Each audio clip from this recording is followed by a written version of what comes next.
प्रिय दर्शक मित्रहरू, यो सगरमाथा चौधरी आँखा अस्पताल लाहानको घटना हो।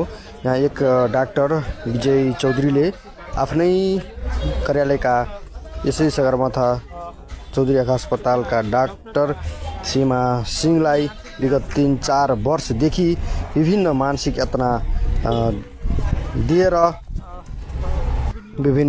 यातना दिएको खबर यहाँ बाहिर आएको छ।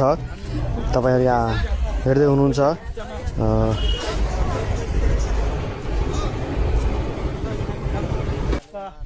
प्रिय दर्शक मित्रहरू, तपाईहरु यहाँ हेर्दै हुनुहुन्छ।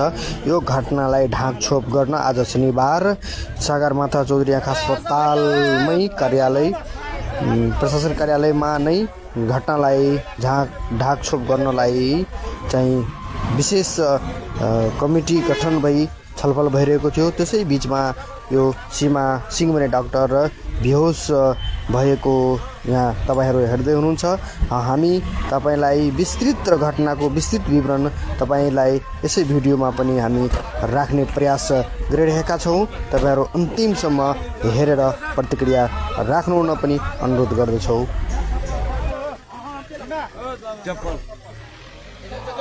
2077 सालदेखि एउटा डाक्टर विजय चौधरी एउटा सन्की हैन यो नसेरी डाक्टर छ जसलाई अस्पतालले संरक्षण गरेर राखेको छ र सीमा मेहता यसमा अडियोमेट्री असिस्टेन्ट रूपमा कार्यरत। त्यसलाई मानसिक यातना र टर्चर गर्दा गर्दै पहिले पनि जुन चाहिँ लिखित उजुरी र मौखिक उजुरीहरू पटक पनि अस्पतालमा दिँदा पनि अस्पताल प्रशासनले यसलाई ढाकछोप गर्दै यसलाई जुन छ त्यो घटनाहरू दबाएको छ र विगत 22 गते जुन छ त्यो कार्यस्थलमै काम गरिरहेको अवस्थामा लगातार आधा घण्टा भन्दा बढी जुन छ यसलाई गाली गर्दै टर्चर गरेपछि यसले रुँदै त्यस पछाडि जुन छ त्यही गएर बेहोस भयो र बेहोस भएर पनि अमानवीय तरिकाले जुन छ त्यसलाई जुन छ केही भएको छैन भनेर डाक्टरले त्यसलाई इग्नोर गर्यो। अहिले जस्तो तपाईहरु बस्नु भएको थियो छलफल हुँदै सीमाजी ढल्नुभयो के को निम्ति छलफलमा बस्नु त्यो दुर्व्यवहार गरेको थियो। हामीले अस्पतालमा जागिर गरेको छ। अस्पतालबाट दबाव के छ भने अब यसमा जुन छ कानुनी प्रक्रियामा गयो भने जागिर असुरक्षित हुन्छ। त्यसकारण अस्पतालमै तपाईहरु आउनु त्यसकारण अस्पताल बोलाएको थियो आज छलफल। पटक जस्तो कुराहरू उठिरहेको छ। कति सालदेखि यस्तो घटनाहरू भएको छ? योसँग 77 सालदेखि घटना भइरहेको लगातार न्याय पाएन। नै एउटा यसमा अझै थप्नु पर्यो। दुर्व्यवहार भनेको कस्तो दुर्व्यवहार? दुर्व्यवहार भनेको मानसिक यातना हैन। अब नियत तपाईहरु स्पष्ट रूपमा बुझ्न सक्नुहुन्छ कि यो 3-4 वर्षदेखि लगातार एउटा महिला कर्मचारीलाई जुन छ त्यो शोषण गर्ने र टर्चर गर्ने जुन भइरहेको छ त्यसको पछाडि कस्तो नियत हुन सक्छ हैन। अब यो कुराहरू जुन छ अहिले जुन सबैलाई स्पष्ट छ। यसमा दिवेन्द्र सर तपाई यो विषयमा उहाँ प्रतिको जुन एउटा कानुनी प्रक्रिया हुन्छ त्यो प्रक्रियाबाट किन चुक्नु भयो र उहाँले न्याय अहिलेसम्म नपाउनुको कारण के हो? यहाँको यसमा के छ भने 7 दिनसम्म हामी अस्पताल प्रशासनमा सम्पर्कमा थिए कि यिनीहरूले जुन छ हामी यसलाई जुन समाधान गर्छौँ र भद्र सहमति पनि अस्पतालले गरेको थियो, आश्वासन दिएको थियो कि यसलाई हामी समाधान गर्छौँ र यो समाधान त्यसले गरेन। त्यस पछाडि हामीले जिल्ला प्रमुख अधिकारी तत्कालीन जुन छ अहिले परिवर्तन भइसक्यो वासुदेव दाहाललाई जानकारी गरायो यो सम्बन्धमा। एसपी जुन छ त्यो रमेश पण्डितजीलाई पनि यो विषयमा जानकारी गराए र लाहानको डिएसपीलाई पनि यसमा बरोबर सबै जानकारीहरू गराए।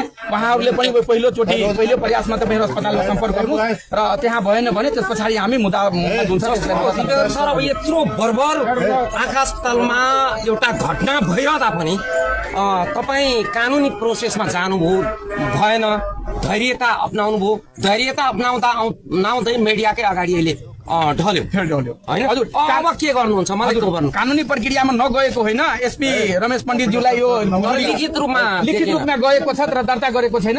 अब म आग्रह गर्छु उहाँले जुन छ 2-4 दिन समय दिनुस्, हामी बुझ्न दिनुस् घटना भनेर रोकेर राखेको छ। उहाँलाई अहिले म यही तपाईहरुको मिडिया मार्फत म सिराहा जिल्लाको एसपी रमेश पण्डितज्यूलाई म आग्रह गर्छु कि यो घटना भोलि दर्ता गरेर यसलाई कानुनी प्रक्रियामा गएर मलाई न्याय दिनुस् भनेर जुन छ म आग्रह गर्न चाहन्छु।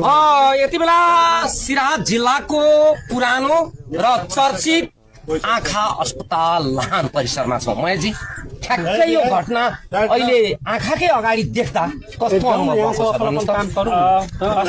यो घटना भनेको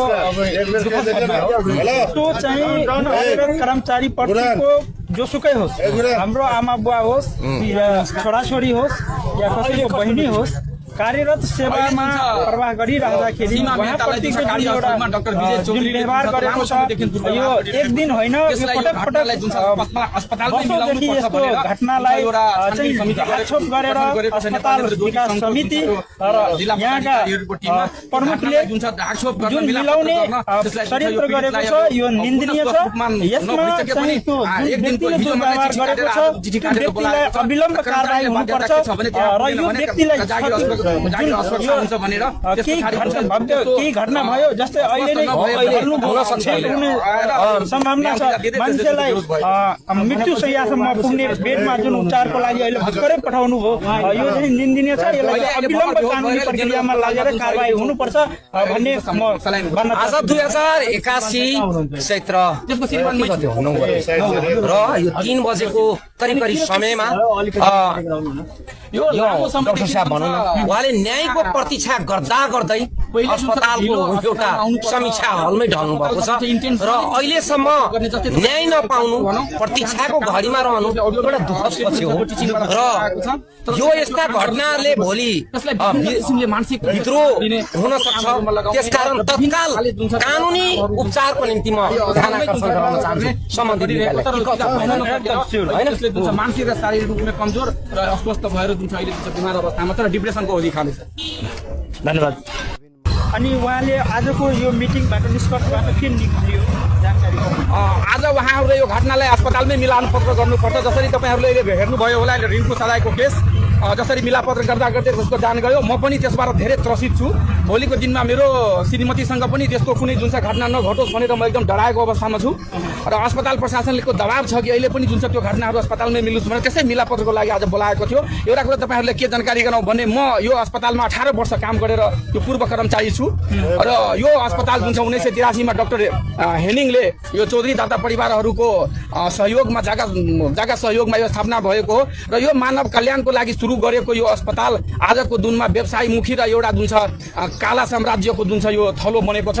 यहाँ जुन छ ठुलो ठुलो भ्रष्टाचारीहरू यहाँ जुन छ पोषण भइरहेको छ र साना साना कर्मचारीहरूलाई शोषण गरेर यहाँ दमन गरेर अहिले भर्खर तपाईँहरू हेर्नुभयो यस्ता जुन छ यो एउटा प्रतिनिधि पात्र हो। यस्तो अन्य कर्मचारीहरू पनि यसमा छ। म किनभने म लामो समय यसमा काम गरिसकेको छु। डाक्टर हेनीसँग पनि मैले 7-8 वर्ष काम गर्न पाएँ र त्यस पछाडि पनि पहिलाको वातावरण र अहिलेको वातावरणमा जमिन आसमानको फरक छ र यो अस्पताल जुन छ बढीमा बढी मैले मेरो अनुमानमा जुन हिसाबले अहिले गइरहेको छ यसलाई सुधार गरेन भने 5 देखि 10 वर्षमा यसमा गाई गोरु चर्ने अवस्था आउँछ। हो त्यस्तो छ। हस्, धन्यवाद।